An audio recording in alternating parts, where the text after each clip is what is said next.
Hello, everyone. Welcome to another episode of Kirk Your Enthusiasm. Tonight, you're joined by me. Josh Bell was going to join, but real life keeps popping up for the both of us. And much like the Mavericks, we are woefully unprepared for when unexpected things happen. Tonight, I am joined by Rich. You guys know him as Mavs Draft. He is on Twitter at Mavs Draft, but he is also on the Locked On NBA Big Board, and you can also find his regular written work at mavsdraft.com. And though he has been doing a number of things with us with Mavs Moneyball this year. How you doing, Rich? Hey, it's great to be on the show. I think it's been a minute. I don't know if we've actually ever done it. No, I haven't, because I get progressively, like, I talked about this with Barlow the other night. Like, I can't get invested in the draft because the one time I did was with Luka, and then ever since it's been like every guy I like, no, the Mavs don't like that guy.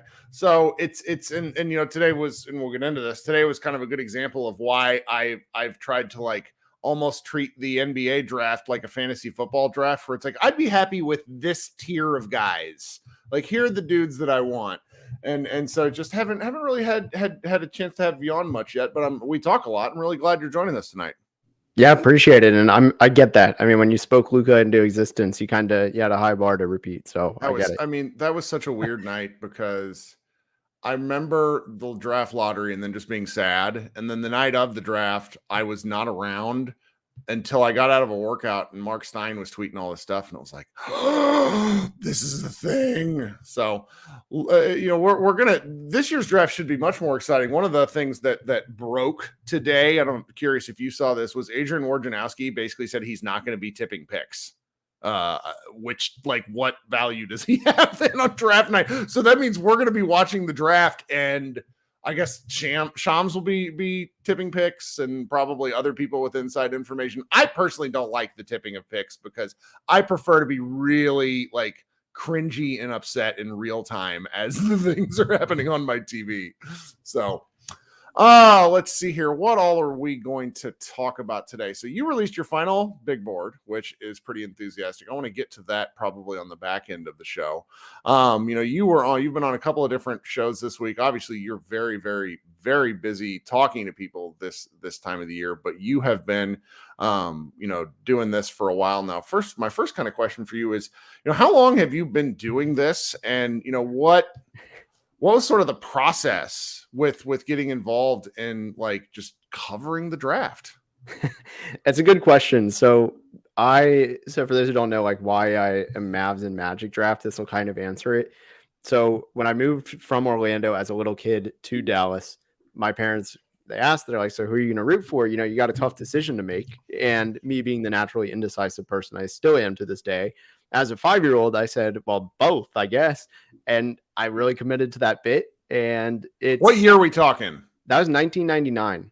Okay. My first life memory was Penny Hardaway at a Magic game. That's as far back as I can go. That's a pretty good first sports memory. Okay. But I adopted the Mavs, you know, very quickly. They basically, I don't even say adopted, actually, because they started at the same time at 4 or 5 years old. Your brain isn't exactly like, right. You know, 5-year-old's not doing analysis. So it comes to be 2003. LeBron James gets drafted. The Magic have the worst record the next year, if I'm not mistaken, or one of the worst. They're at the top. I was enthused by watching just LeBron. I mean, he blew my generation away. I think he blew everybody away, but especially that generation. And I kind of realized, the draft's like predicting the future. And maybe that was an oversimplification as a 9-year-old at this point, but I really got invested in the Dwight Howard draft. And from there, I watched every single draft. And then come 2011, that's when I did my first true like scouting reports and notes on things. My claim to fame, I have an equally opposite positives and negatives in this draft. I had Kawhi at 4 on my board. I was very, very happy about that. I was like, sure, massive. Like he can do, he's a monster on defense. Why wouldn't he be good? I way oversimplified it, but it worked. Then I was like, yeah, Jimmy Butler. I had him low. I had Kemba Walker very low, and I loved Bismack Biyombo. So not exactly all hits. I can't claim all of them. Bismack's had a pretty good career, all things considered. Like there's I think sometimes when it comes to draft stuff, we boil it down to like wins and losses, but the reality is there's 450 jobs, give or take the two-way positions, and there's 60 new guys plus undrafted free agents that want to enter that workforce every year. So like if you hang out for a while, there's an argument to be made that it's a success. It's like the guys that, I don't know, washed out within a few years and really aren't in the league anymore. That stuff can be a little bit disappointing. Like who was the guy the Cavs took number 1 in that really Anthony draft? Bennett. Like you get guys like that every now and again. So I like that story. So that's a pretty long time. I remember the only I don't know who runs this site, so I don't mean to speak ill of them, but the first draft site I remember visiting was NBADraft.net. It has the best SEO. And when I was a freshman in college, because that was LeBron year, so obviously, just like you said, I was very interested in that. And I remember checking one day, and at the bottom of the second round was a name Marcelinho Huertas, who was my high school teammate, but I'd lost touch with him and didn't understand why he was on this. It's like, is this what is? I thought I was getting punked. It's really, then it turned out he'd grown like 4 inches. That's why he was on that thing. That's pretty fun. So you started writing then, and you've just kind of been like tinkering with it and moving along. When did you really kind of become? When was this like, all right, this is going to become a real passion project in addition to your day jobs and such? Yeah, 2017. I was in college. It was my victory lap year. I did a 5th year, and and I went to the library of North Texas. I went out to Club Willis, as they call it. Went to the quiet floor to do homework, and I walked out of there starting Mavs Draft because I started tweeting about Donovan Mitchell and why they needed to take him at 9, and Dennis Smith wasn't this good player. So, and instead of, at the time, my Twitter was just my personal Twitter account, which I don't use anymore. And it was all my now ex-girlfriend's friends were seeing this. I'm like, they don't care. None of these people even can watch, like, they literally don't watch basketball. So like, why am I tweeting to this void? So I went and made it Mavs Draft. I was like, screw it, let's just see what happens on Twitter. I probably tweeted at you and Dalton a lot. I vividly remember that. And eventually, like, the Donovan Mitchell stuff really stuck. 2 years later, I was like, all right, this doesn't. Rick Carlisle fully agreeing with you. Yeah. That's really fun. And he lied, though. See, he lied at the PR. He was at the press conference. He was like, oh, Dennis Smith, always our guy. He was our number 1 choice. Like, which those press conferences are such BS, because what are they going to say? Dang, we like 3 guys more. We just had to take him. Well, wasn't that can't say it. That was the same draft with Frank Ntilikina, where there were like pictures with Donnie, and we were pretty convinced that the Frank Ntilikina thing was going to happen. Okay. So you hopped on and really started doing this as, and Mavs fans, I think, don't entirely understand this.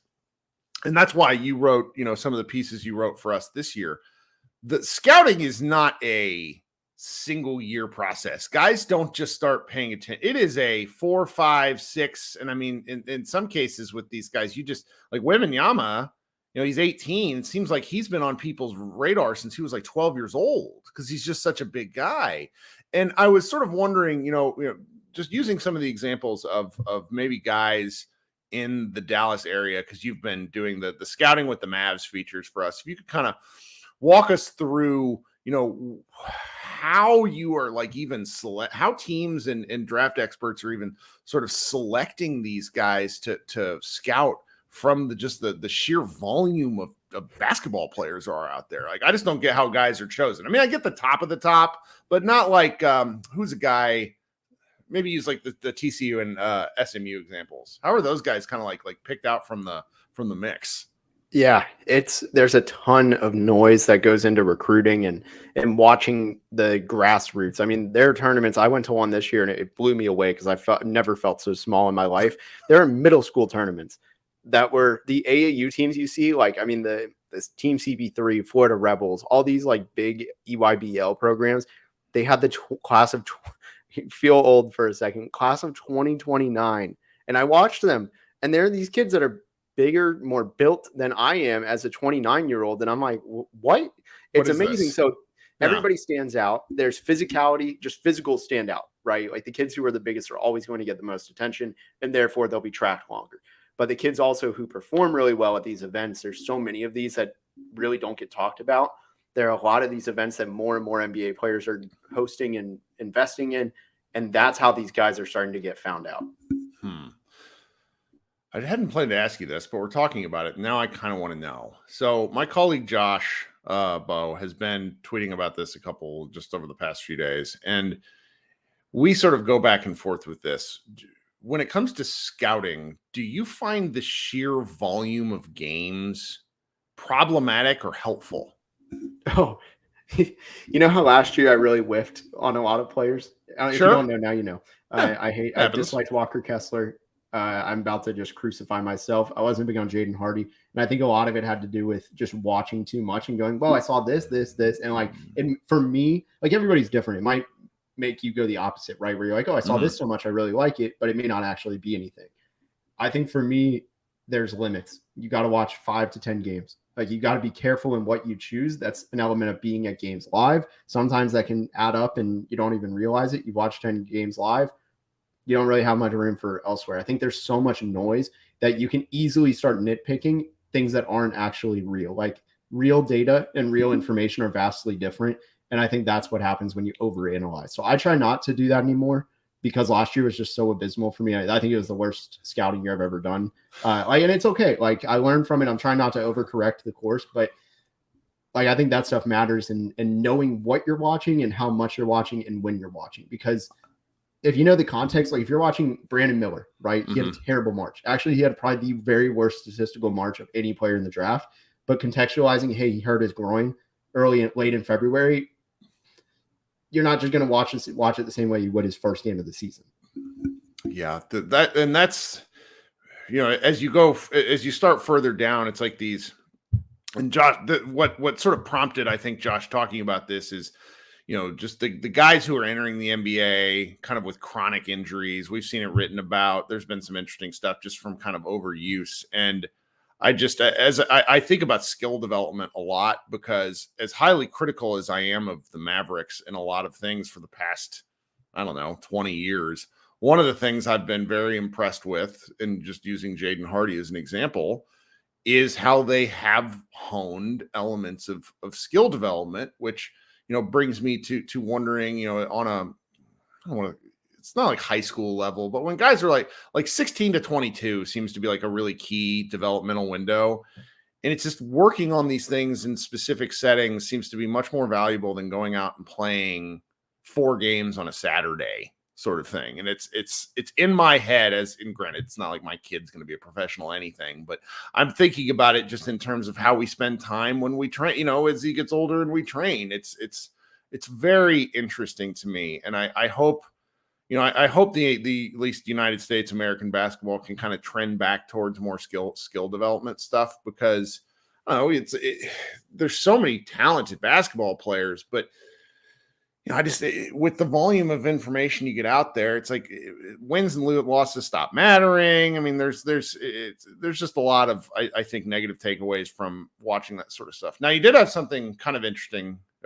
Everything you said is interesting. That's not what I mean. So you said something about like combing through volume of data. Could you kind of walk me through what you mean in that regard? Like, are you getting access to like actual, both college, yes, but like, do you see anything but beneath that you find interesting, or is it mostly just noise? Well, and not all of it's literal data, right? Where it's just stuff like information and data are different, right? Like I think information is processed data, right? I think it's just a general, I think most people can agree on, or however you want to phrase it. It's one way or the other. One of them is processed more than the other, right? Yep. And that's more of what it means. But there are things like the synergy pages, right? There's so much on there. I've started, I think once I did it with like 3 guys, I was like, oh, I forgot about this element. Like, let me look and check this out when I'm watching him next. And at some point that becomes systemic, and you can't judge everyone that exact same way. Like something for me, I like just a very raw process when I'm watching someone for the first time. I like just watching their game and seeing what their play style is. So if somebody were to ask, tell me about how they play, because not any two players going to play the same. Some people are just pure off ball, fine. Some people have off ball with an element of what, or vice versa, defense with an element of what offensively. So for me, it comes down to, you got to stay in that rhythm more than what I tried getting into. And I think this is where it kind of, the information overload does hurt. You can watch every single on Synergy. You can watch, guys shooting all their jumpers, and you're going to see it. It's very skewed. You can watch all their runners. You can watch all their shots at the rim and the half court and transition putbacks, however you want to do it. And that stuff becomes overwhelming, because then you're like, okay, well, if they don't do this, you're making a literal checkbox, and that's not scouting. Like, that's just not what it is. And I think that's the danger for a lot of people, especially this time of the year. And on top of that, you're overthinking what you watched live in a like flow of, like a natural flow of just evaluation. That's a really interesting way of looking at it, because I do, just in my real job, I have to do a fair amount of, data analysis. I do some nonprofit fundraising, and it's so easy to harp on the wrong piece of information. I watch my boss do that like all the time, where he'll grab what he wants because it's like confirmation bias, where it's like, this is what I want to see. So therefore that's the piece of information I'm choosing to tout. That's really interesting. I don't think I would be good if I had the option to look at all of that sort of thing. Like if I saw, let's just use Luka Doncic. Like if I saw like Luka Doncic defensive possessions, I might die. That sort of thing would be just crazy. Well, I had the privilege to use the Synergy account that lets you just watch the numbers, and just do it right away. And I went to Dirk just to for nostalgia, wasn't scouting. And I didn't realize I'd clicked just misses. And I was like, did Dirk just suck? And I don't remember. And then I realized I went through all the misses. Like, you can quickly do it, right? You see 7 misses in a row. You're like, damn, like we way overvalued somebody. When in reality, you're just watching a YouTube video level quality at this point. Unless you can really break it down. The process level stuff is something that I often think about, but don't get a lot of chances to ask about. So one question that I'd have in terms of your process is the draft sort of apparatus. There's lots of guys that are super interested in, women that are interested in this now because of the more relevant available data, the video, the fact that you can go to these kind of tournaments. How do you, as sort of an independent analyst, not let other, like, talking about this with other people influence your own decision making? As someone who cares a lot what other people think and think about me, it's hard. You got to kind of put on blinders and go, I trust myself. Like, there's a reason people have trusted me in the past, and that they'll do it again, right? Like, if you just follow your gut, like, there are things I think where you can take from other people where you go, hey, I'm lost, like, point me in the right direction. I think that stuff is very helpful. If somebody says, hey, I think this guy sucks at defense, and you've watched this player and you're like, I think they're actually pretty good. Here's why, like, some of the negatives can be easily turned to positives.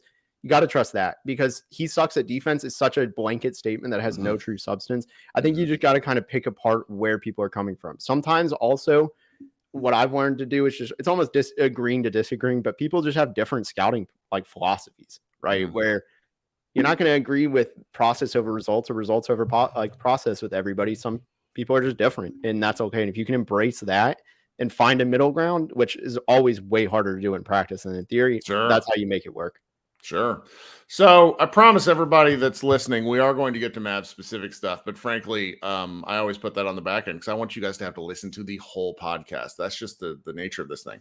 Now, guys, if you could do me a favor, if you could go ahead and like this stream, that would get more folks in here. We've had a growth in the last few minutes. That's the way it always goes. First 10 to 15 minutes, people thinking on it. It's also not in the season. And that just happens. That would be very nice. If you could also be kind enough to subscribe to Pod Maverick, I would really, really appreciate it. That would be very helpful to Josh and I, as well as, you can also, I mentioned this earlier, but you should look up Locked On NBA Big Board, which is where you can find Rich pretty frequently. You guys have to cover stuff a lot over there in the Locked On Network. They did a really cool, very professional, to the point of being kind of scary, mock draft with everybody in the network. That was pretty fun today. Nick Angstad did it for Mavs, for Locked On Mavs, and picked Anthony Black, and I love him for that. Nick and I never agree, which might which maybe is bad. Anyway, so back to some of what we're talking about here. So that's kind of an easy segue into your final big board. And I'm looking at this, and it's you got your top three. You have Wembanyama, Scoot Henderson, Brandon Miller, and then everybody has been pretty obvious about this for the past month that 4 through 9 is going to be a jumble. Though in your instance, 4 through 12 is kind of a jumble. Before we talk about kind of specific guys for a few minutes, when you're with how basketball is played now, what are the traits that you as a draft analyst value the most with with kind of the style of NBA basketball these days? Yeah, I think I've started to embrace feel for the game and just like overall intangibles. I think that's something I for a long time thought skill outweighed that, but in reality, that's in very special circumstances is that true. Like there's very, very rare times. I mean, you have to be like an all-time combination of skill and height and length, I think, to be really outweigh that, because everybody's good in the NBA and everybody's big, honestly. Like you look at the combine measurements from this year alone, almost everybody, it feels like, has massively long arms. Like it's just normal. Like we've gotten to the point where +4 isn't even that big of a deal anymore. And so you have to be able to be a good decision maker, especially like you take a dribble from there on out. What are you doing after that first dribble? With that dribble, every single thing gets dissected.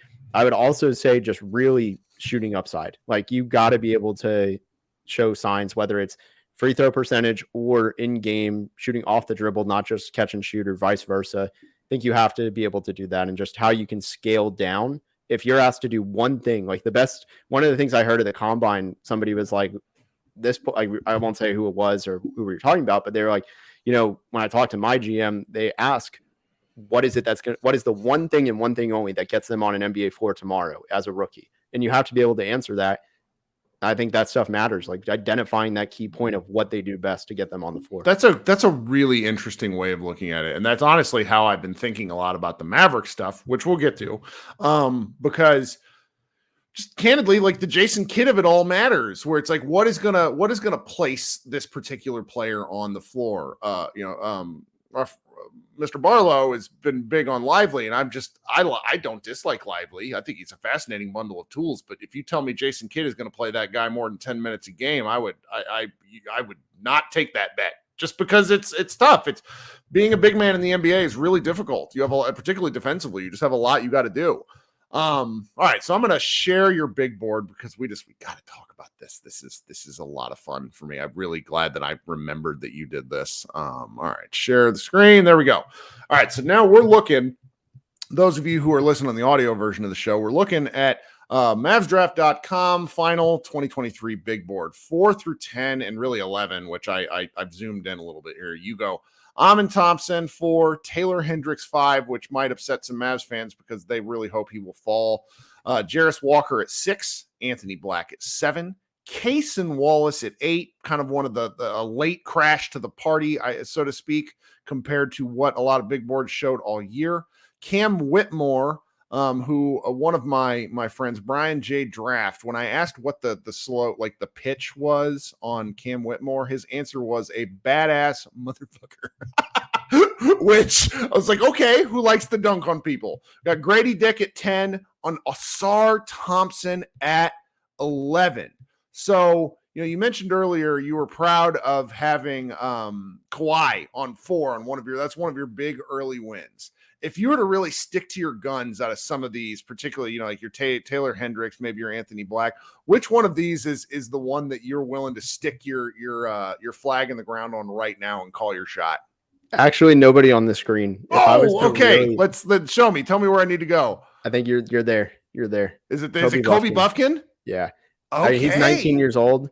Was a sophomore. If you break down his film, unless you are doing the most nitpicking work possible, I don't know how you find major holes. There's no holes, not major holes in his game. And to me, there's two thoughts, right? Mm-hmm.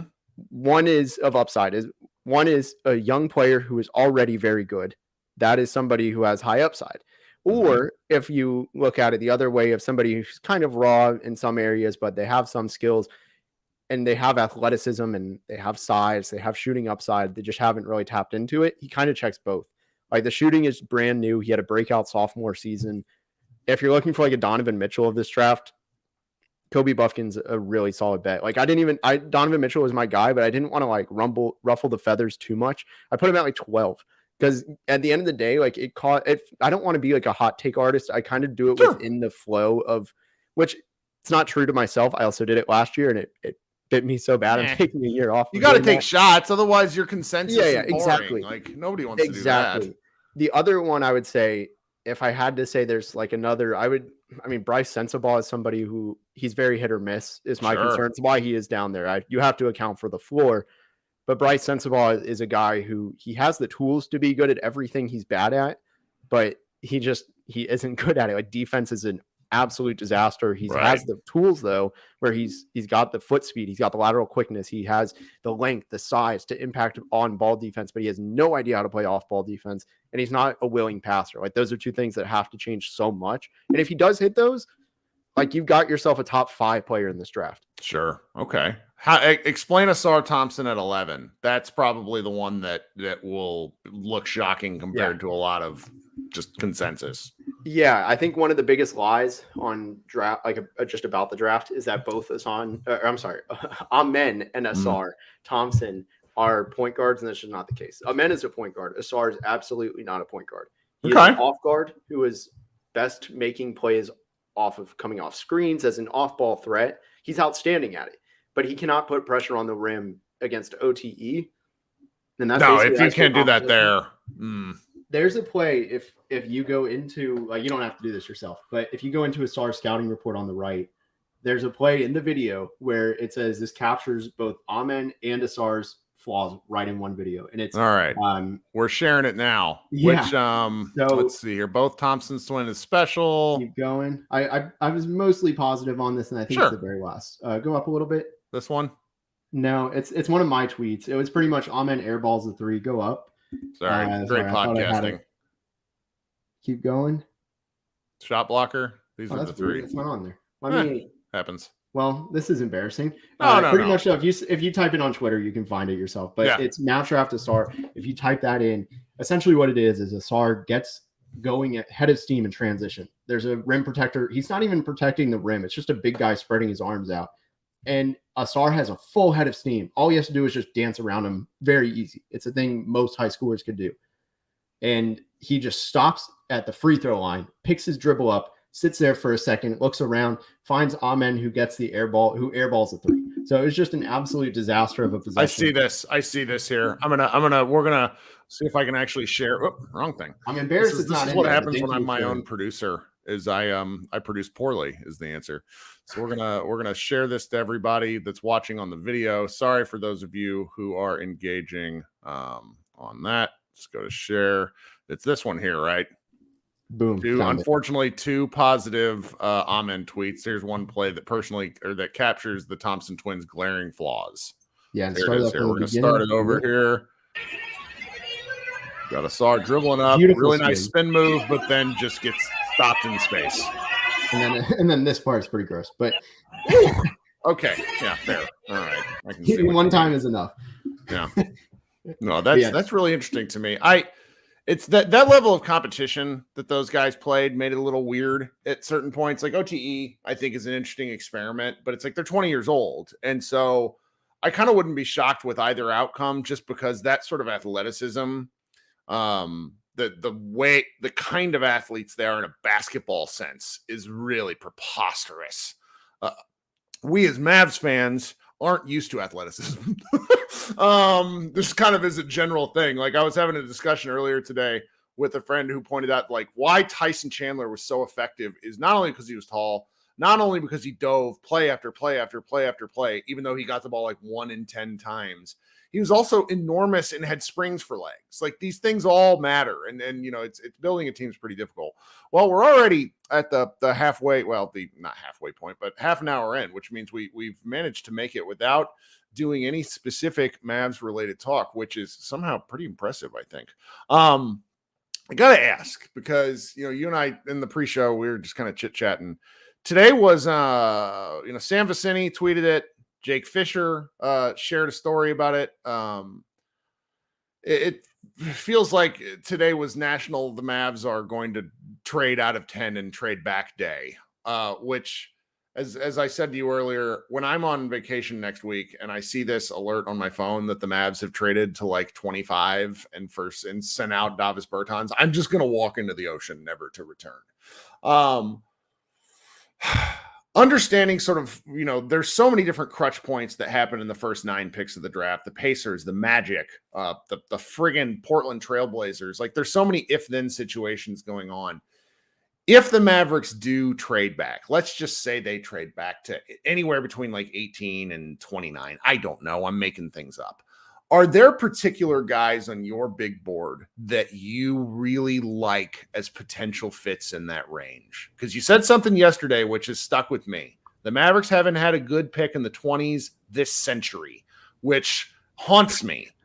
So I'm sorry you saw that. Yeah. No, it's true. It's true. You go through it and it's just like, ugh, 18, fine. But shout 20, out Mo Auger. Now professional DJ. Is he really?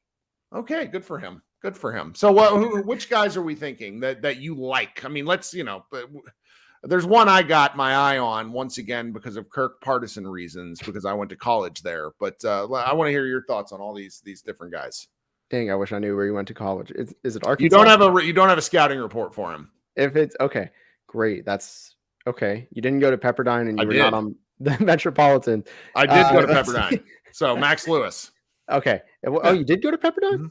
Mm-hmm. Okay, cool. Today I learned. Well, yeah, I actually, funny enough, good timing on this. Earlier today, I released for Locked On, if you don't mind me doing a little self-promotion, for Locked On NBA Big Board, I actually did an episode of, the teams that I think could get into the 15 to 30. And I did a little mock of why I like everyone at which spot. So if you want a little bit more on that, feel free to listen. But for me, I think let's start with Max Lewis, because he is actually one of my next scouting reports. I do like him.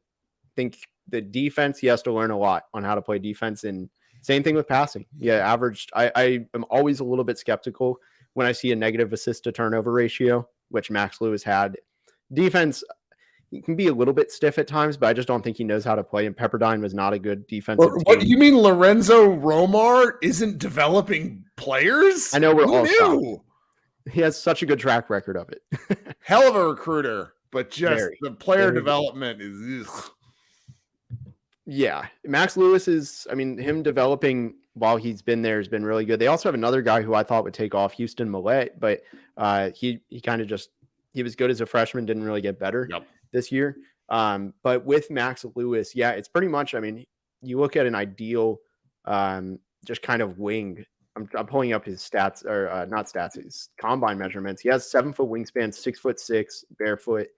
That's really impressive when you consider the fact that he's a good rebounder. The jump shot is beautiful. Mm-hmm. He has like an Allen Iverson crossover, really tight handle. He has that by AI crossover. Just that wide left to right crossover and right to left.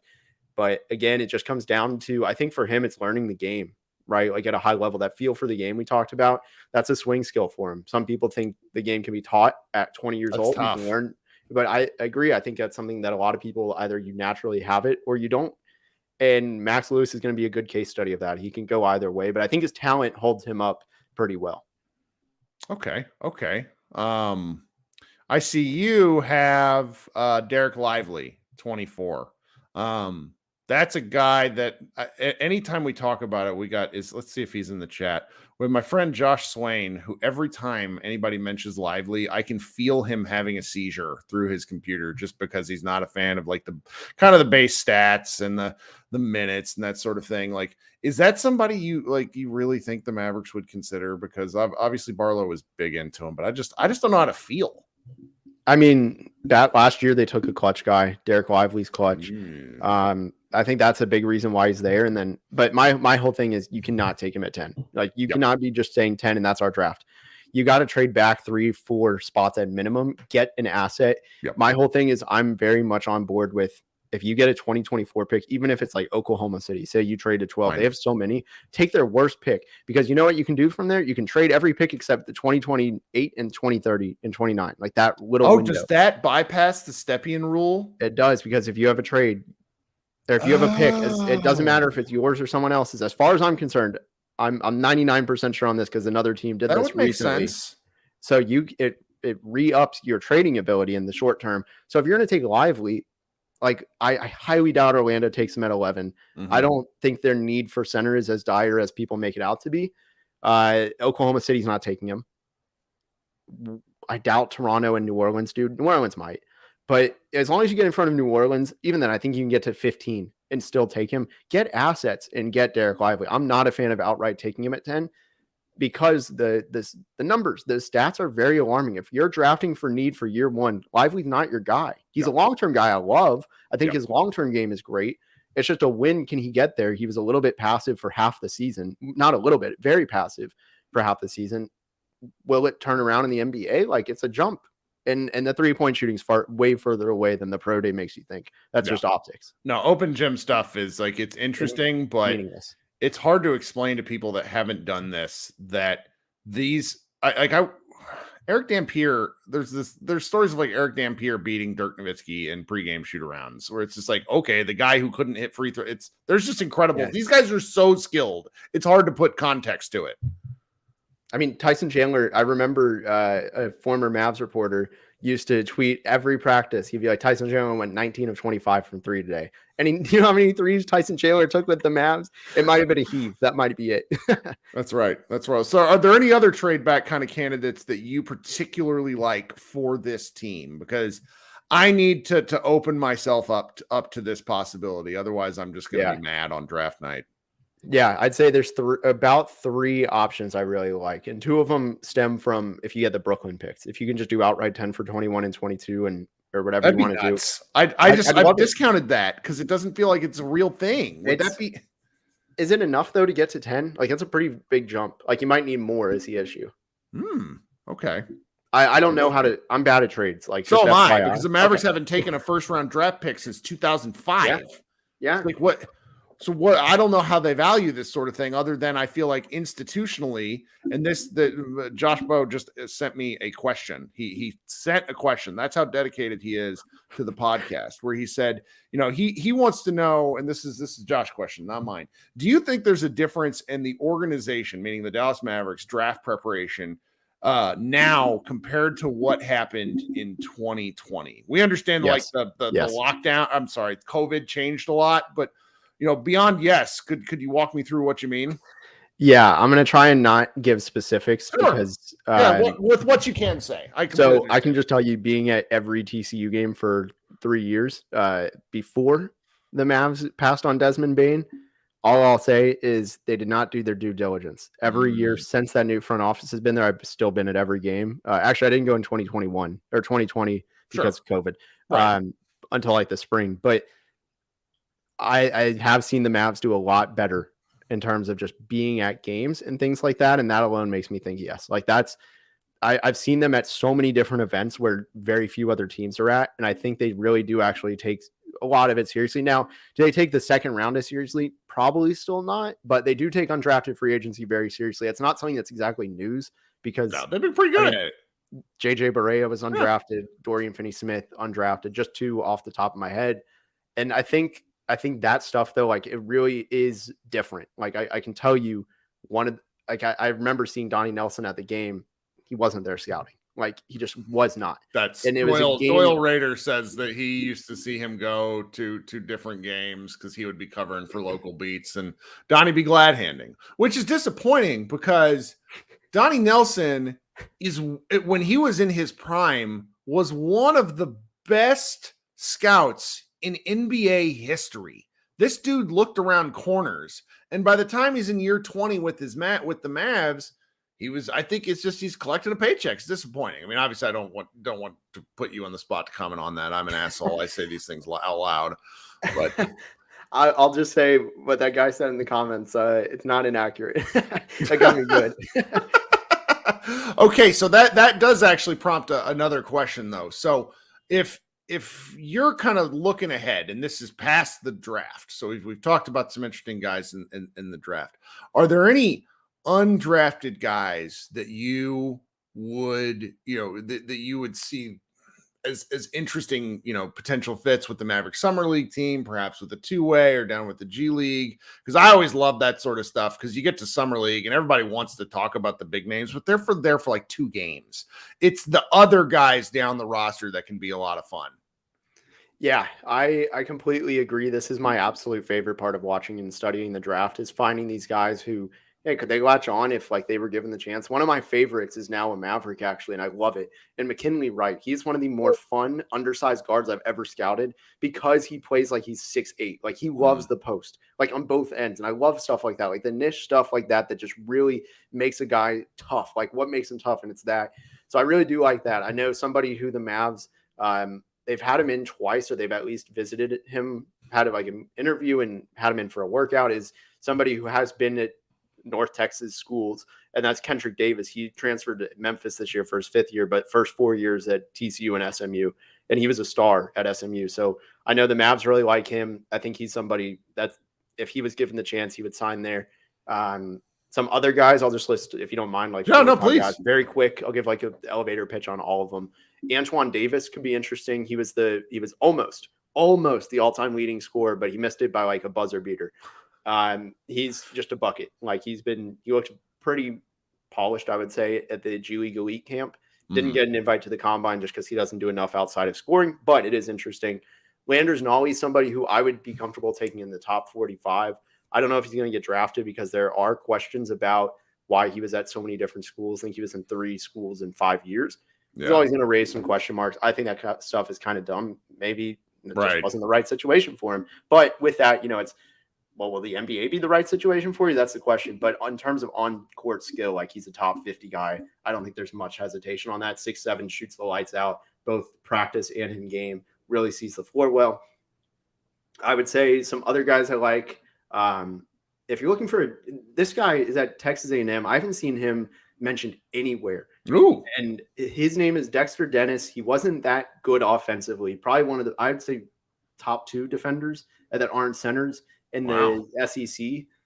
Just the best chase down artist I've ever scouted. That sounds like a Mavericks calling card. Guy who can't play offense, but defensive hawk. Well, and on top of that, though, like, his shot isn't busted. Like, he can actually, there's some upside there. The free throw percentage isn't bad. 78, or excuse me, actually, he's a 5-year guy. He went to A&M for his last year. His last 4 years, 85%, 80%, 79, 77. And free throw percentage is a really good indication. Granted, he's never shot above 30, or actually, as a freshman, he shot 40% on 4 attempts a game.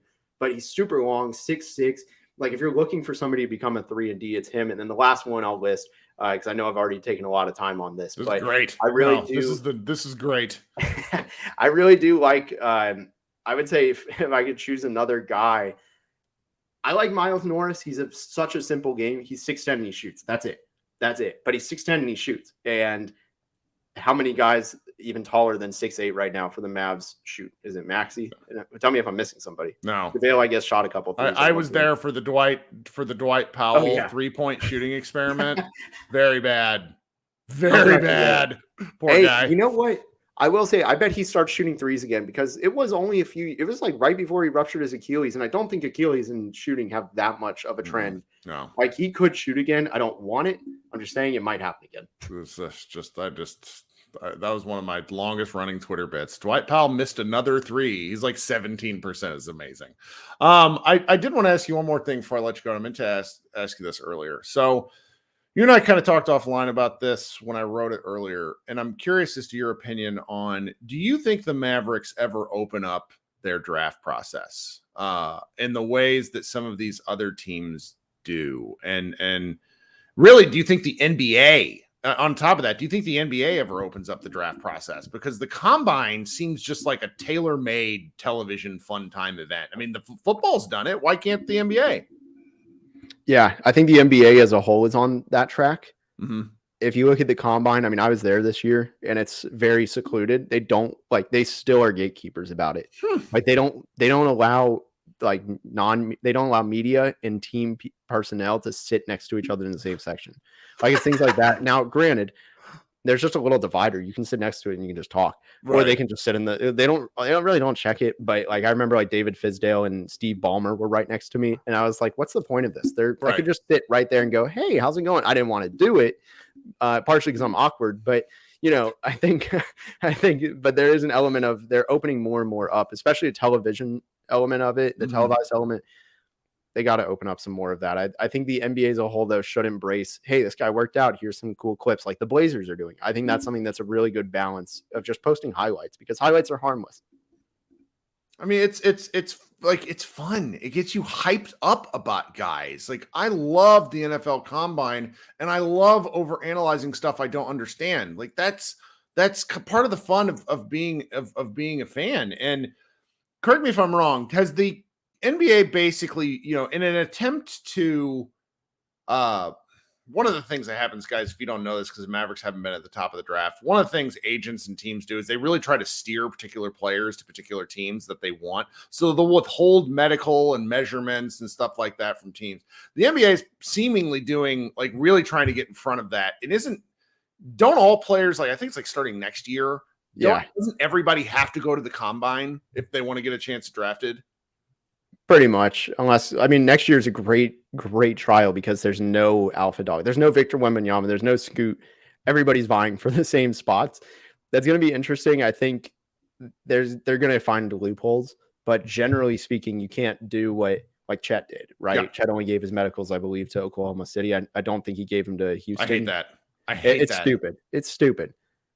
People know this stuff anyways, and that's like circling back to the Mavericks related element of this, where they were secretive for such a long time because Donnie was secretive, and secretive for a reason, even though everybody knew about Dirk by the time he was drafted. It's just nobody believed in Dirk. It's different.